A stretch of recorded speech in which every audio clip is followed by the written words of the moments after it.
जय भीम दोस्तों, Navayana economic education इस चैनल पर आपका स्वागत है। आज मैं आपसे बात करूंगा लार्ज कैप स्टॉक्स, इन्हें कैसे पिकअप करना है। तो यह हो गए आपके लार्ज कैप कंपनीज, और इसमें भी स्पेसिफिकली मैन्युफैक्चरिंग ओरिएंटेड कंपनीज। अब मैन्युफैक्चरिंग कंपनीज मतलब कोई कंपनी घड़ी बना रही है, वॉच, और वह मार्केट में सेल कर रही है, या कोई केमिकल बन रहा है और वह दूसरे फैक्ट्री को बेच रही है। ठीक है, तो ऐसे कंपनीज को कैसे आइडेंटिफाई करें जो कि लार्ज कैप कंपनीज है। तो यह आइडेंटिफाई करने के लिए आपको कुछ चीजें पता होनी चाहिए। मतलब ROCE, इसका मतलब है रिटर्न ऑन कैपिटल एम्प्लॉयड।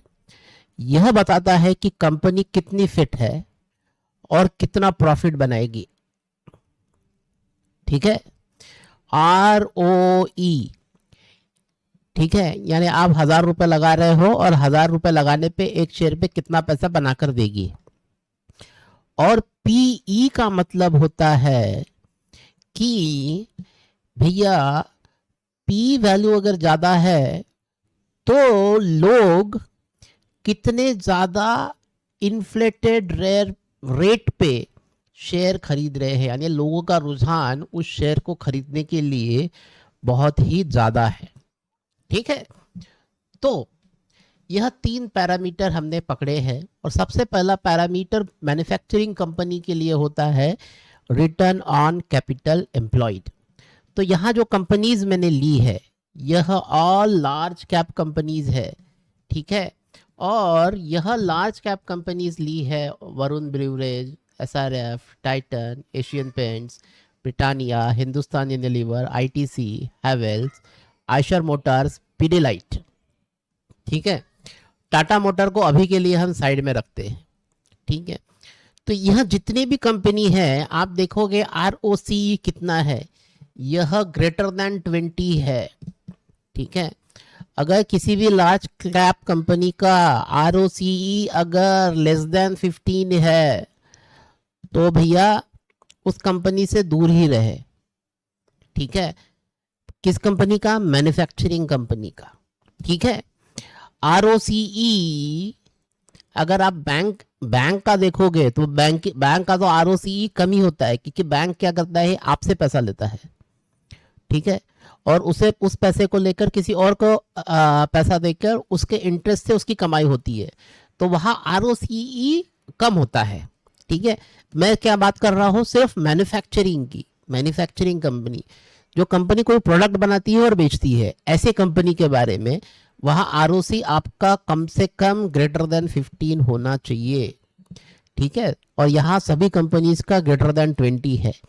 ठीक है, एंड रिटर्न ऑफ इक्विटी भी अगर आप देखोगे तो यह भी बहुत अच्छा है, ग्रेटर देन 15 है। और पी की वैल्यू देखोगे तो यहाँ आप देखोगे बहुत ज्यादा है, जैसे वरुण ब्रूवरेज 63, टाइटन जो बहुत अच्छी कंपनी है उसका पी आप देखो 91 है। ठीक है, तो यह क्या हो गया तरीका, यह तरीका हो गया भाई लार्ज कैप कंपनीज को इफिशिएंटली और फिट कंपनीज कैसे आइडेंटिफाई करें। तो ROCE है, तो मैंने जितने भी लार्ज कैप कंपनी है मैन्युफैक्चरिंग के, इन सारी कंपनीज को मैंने सिलेक्ट किया है। ठीक है, लेकिन इसमें टाटा मोटर मैंने रखा हुआ है। किस लिए रखा हुआ है? पिछले 4 साल से टाटा मोटर लॉस में थी और अभी टाटा मोटर प्रॉफिट में आ गई है। ठीक है, तो लॉस में होने की वजह से उसका ROCE ही अभी बहुत खराब है। ठीक है, लेकिन अभी प्रॉफिट में आ गई है, तो उसका पी देखो, यानी लोगों का रुझान इस शेयर की तरफ है। इसलिए टाटा मोटर 1 साल पहले जो 400 रुपए करीब शेयर था, 400 से 450 के करीब, वह अभी 650 के करीब आ चुका है, 600 650। तो आप देखिए इसका प्रॉफिट पोटेंशियल कितना आ गया है, शेयर इतने भाग क्यों रहे हैं। हो सकता है आने वाले समय में 750 रुपए भी यह चला जाए। तो कोई बड़ी कंपनी जब घाटे से प्रॉफिट में आती है, ठीक है, तो उस कंपनी को मेकओवर होने के कारण उसके चांसेस मार्केट में फ्यूचर में शेयर बढ़ने के ज़्यादा हो जाएंगे। ठीक है, जिस तरीके से आपको टाटा नेक्सॉन की गाड़ियां हर जगह दिख रही होगी आपके शहर में, इसका मतलब है कि इस टाटा कंपनी के प्रोडक्ट के प्रति अभी रुझान बहुत ही अच्छा है इलेक्ट्रिकल व्हीकल के, और यह डोमिनेट कर सकता है। काफ़ी अच्छे चांसेस है, शॉर्ट टर्म में तो भी 3-4 साल में तो बहुत अच्छे चांसेस हैं। अब भाई, अब यह स्टॉक्स तो फंडामेंटली गुड स्टॉक आपने आइडेंटिफाई कर लिए हैं। अब और एक चीज यहां आपको देखनी है कि कंपनी की बोरोइंग तो ज्यादा नहीं है, यानी कंपनी कर्जे में तो नहीं है बहुत ज्यादा। तो आप देखोगे वरुण ब्रूरेज से लेकर पीडीलाइट तक, ठीक है, कुछ कुछ कंपनी तो ऑलमोस्ट डेब्ट फ्री है, कर्जा ही नहीं है, ना के बराबर है। और कुछ कंपनी है जिसने मान लो 8,000 रुपए का उसके पास रिजर्व है, यानी इसके पास बैंक में पड़े हुए 8,000 रुपए और बोरोइंग है सिर्फ 4,000 रुपए के करीब करीब। तो भैया उसे अगर कर्जार चुकाना है तो यहां से 4,000 करोड़ रुपए निकाल के बैंक को दे सकती है और वो कर्जा पूरा चुका सकती है। ठीक है, तो इस तरीके से मैंने कंपनीज आइडेंटिफाई की है कि भैया उसका जो कर्जा है वह क्या इमीडिएटली चुका सकती है। तो हाँ, ऐसे कंपनीज को मैंने आइडेंटिफाई किया। टाटा मोटर भी अभी बहुत ज़्यादा कर्जा है, लेकिन जिस तरीके से वो प्रॉफिट बना रही है बहुत ज़्यादा चांसेस है कि यह कर्जा कम कम होते जाए। ठीक है, तो अब आपने फंडामेंटली गुड कंपनीज को देख लिया और पोटेंशियल गुड कंपनी को भी आपने आइडेंटिफाई किया। अब आप शेयर कैसे खरीदना है, इसके लिए आपको कुछ रूल्स बनाने होंगे। सबसे पहला रूल है कि जो भी कंपनी फंडामेंटली गुड है उसका शेयर लो प्राइस पे अवेलेबल हो। अब ये लो प्राइस अवेलेबल मतलब क्या कि भाई अभी आप जब भी कोई चार्ट देखते हो शेयर का, तो यह आपको इस तरीके से दिखेगा, इस तरीके से दिखेगा। ठीक है, तो यहां से यहां तक शेयर की प्राइस बढ़ रही है, फिर घट रही है, फिर यहां बढ़ रही है, फिर घट रही है।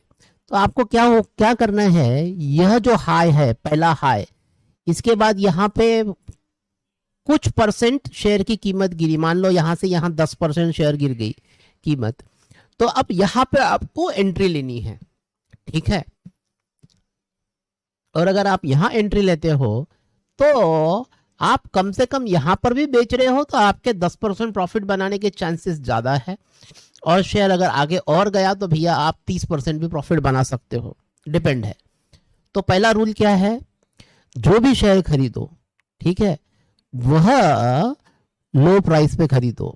यहां टॉप पे नहीं खरीदना है आपको, यहां टॉप पे नहीं खरीदना है, इस टॉप पे नहीं खरीदना है आपको। ठीक है, अदरवाइज पता नहीं कि ये कितने साल लगेंगे, यहाँ पे अगर 2 साल भी लग सकते हैं इसे तोड़ने में, इसके बाद यहाँ ऐसा हो सकता है फिर आगे ऊपर बढ़े। ठीक है, तो आपको हमेशा शेयर कम कीमत पे खरीदना है टॉप से। ठीक है, यह पहला चीज हो गया है। ठीक है, दूसरी चीज, ठीक है, दूसरी चीज क्या देखनी है, उस कंपनी पे कर्जा बहुत कम होना चाहिए, डेब्ट फ्री कंपनी होनी चाहिए।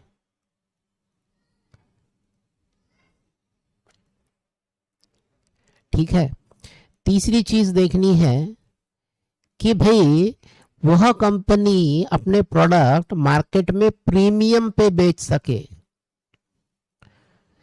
यह बड़ा इंपॉर्टेंट चीज है।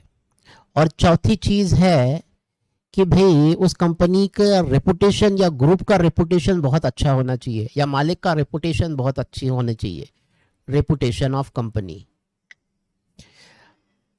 ठीक है, अब मान लो टाइटन लेते हैं, टाइटन ऑलमोस्ट डेब्ट फ्री कंपनी है, अगर लोअर प्राइस पे मिल रही है तो आपको तो उसका शेयर खरीद ही लेना चाहिए। ठीक है, टॉप से अगर 5% भी लो गया है तो भी खरीद लो। ठीक है, एक मान लो, एक आप रूल बना लीजिए। ठीक है, तीसरा है रेपुटेशन, टाटा ग्रुप है तो बहुत अच्छा है। अब चौथा है प्रीमियम। अब ये प्रीमियम का मतलब क्या, तो टाइटन क्या करता है, टाइटन का एक बिजनेस है ज्वेलरी का। ठीक है, अगर मान लो किसी को 25 लाख रुपए का ज्वेलरी खरीदना है, तो क्या यह ज्वेलरी, यह पर्सन छोटे शॉप में जाएगा 25 लाख रुपए का ऑर्डर ज्वेलरी का देने? बहुत हद तक ना। क्यों? क्योंकि उसे चाहिए भैया डिजाइन भी चाहिए, लेटेस्ट डिजाइन, साथ ही साथ उसे चाहिए दूसरी चीज क्वालिटी, क्योंकि भैया पैसा बहुत ज्यादा इन्वेस्ट कर रहा है तो क्वालिटी भी चाहिए। ठीक है। और तीसरी चाहिए उस प्रोडक्ट में एक वैल्यू इन द सेंस कि भैया हम ब्रांडेड प्रोडक्ट खरीद रहे हैं, क्योंकि ये 25 लाख वाला जो आदमी है जो सोना खरीद रहा है उसे भाई ब्रांड भी तो चाहिए। ये ऐसा नहीं है कि 25,000 का कोई सोना खरीद रहे हैं लोग, ठीक है, यहाँ 25 लाख की बात हो रही है। तो ऐसे लोग कहाँ जाएंगे? ऐसे लोग कहाँ से खरीदेंगे ज्वेलरी? टाइटन का ज्वेलरी खरीदना पसंद करेंगे। क्यों? क्योंकि भाई एक ब्रांड है, ठीक है। और इस वजह से आप देखोगे कि टाइटन के जो कीमतें होती है, फाइनल जो प्रोडक्ट होती है, वह थोड़े महंगी होती है, लेकिन वो महंगी दाम भी लोग देने के लिए रेडी है। तभी तो टाइटन कंपनी इतना प्रॉफिट बना रही है, उसका पी इतना हाई है। क्यों? कि हमेशा वो प्रॉफिट दे रही है। ठीक है। तो हमने 4 रूल बनाए हैं। शेयर प्राइस लो पे खरीदो, कंपनी डेब्ट फ्री हो, लोगों से वो ज़्यादा प्रीमियम पे अपने प्रोडक्ट बेच सकती हो और उसका रेपुटेशन बहुत अच्छा हो। इसमें हम दूसरा एक केस स्टडी ले सकते हैं हिंदुस्तान यूनिलीवर का। भाई यह कंपनी का मान लो एक प्रोडक्ट है शैम्पू, ठीक है। अब आपको कोई लोकल कंपनी का अगर शैम्पू मिले तो आप यूज करोगे उसे? बहुत हद तक ना। क्यों? क्योंकि आपको डर होगा भाई मैंने बाल को लगाया है और मेरे बाल के झड़ ना जाए, ठीक है। और HUL का प्रोडक्ट मैं ऑलरेडी यूज कर रहा हूँ, मेरे को रिजल्ट भी अच्छे मिल रहे हैं, मेरे को कोई प्रॉब्लम नहीं है। और अगर मैं 100 रुपये का शैम्पू खरीद रहा हूँ और 3 महीने बाद इसकी कीमत अगर 105 रुपये भी हो जाए तो भैया मुझे कोई प्रॉब्लम नहीं है, मेरी सैलरी तो बढ़ रही है, तो ये 5 रुपये मेरे लिए कोई मायने नहीं रखता है, ठीक है। इस वजह से क्या है, यह कंपनी कस्टमर से अगर प्राइस बढ़ भी जाए प्रोडक्ट के तो लोग शैम्पू लगाना बंद नहीं करेंगे, ठीक है। तो यह हो गया कंपनी का रेपुटेशन, ठीक है। वैसे ही ITC कंपनी हो गया, बहुत अच्छी कंपनी है, हैवेल्स है, आयशर मोटर्स है, पिडिलाइट है, एशियन पेंट्स है। जब भी कोई पेंट खरीदने जाओ आप एशियन पेंट का पेंट खरीदते हो। तो दोस्तों अगर आपको शेयर्स खरीदने हैं, ठीक है, तो फंडामेंटली स्ट्रांग कंपनी को कैसे आइडेंटिफाई किया जाए, और यह लो प्राइस पे अगर आपको खरीदना है तो आपको भैया स्विंग ट्रेडिंग का नॉलेज होना चाहिए, ठीक है। कि भैया कैसे लो आइडेंटिफाई किया जाए, या लो आइडेंटिफाई करने के क्या क्या टेक्निक्स है। जैसे एक टेक्निक्स है मूविंग एवरेज क्रॉस, ठीक है। दूसरा है RSI, ठीक है। ऐसे कई टेक्निक्स आपको यूज करके आइडेंटिफाई करना पड़ेगा कि भाई लो कब है, और उसके बाद ही आप ज़्यादा प्रॉफिट बना पाओगे। तो इस वीडियो के द्वारा मैं क्या आपको समझाना चाहता हूँ कि फंडामेंटली स्ट्रॉन्ग कंपनीज या अपकमिंग कंपनीज को कैसे आइडेंटिफाई किया जाए, वह भी लार्ज कैप और मैन्युफैक्चरिंग। यह सिर्फ मैन्युफैक्चरिंग के लिए है। IT सेक्टर के कंपनीज को कैसे आइडेंटिफाई करना है, या फिर बैंक्स कैसे आइडेंटिफाई करना है, इसके लिए मैं वीडियो अलग से बनाऊंगा, ध्यान रहे, ठीक है। तो यह वीडियो सिर्फ और सिर्फ एजुकेशन पर्पस के लिए है। यह वीडियो अगर आपको पसंद आया है तो मेरे चैनल को सब्सक्राइब ज़रूर कीजिए, और अपने दोस्तों को भी कहिए कि इसे सब्सक्राइब करिए, और इस वीडियो को लाइक कीजिए, कमेंट कीजिए कि भी आपको अच्छा लगा या और भी इसमें क्या एडिशन होने चाहिए, ताकि मैं ऐसे वीडियो आपके लिए ज़्यादा से ज़्यादा बना सकूं। जय भीम।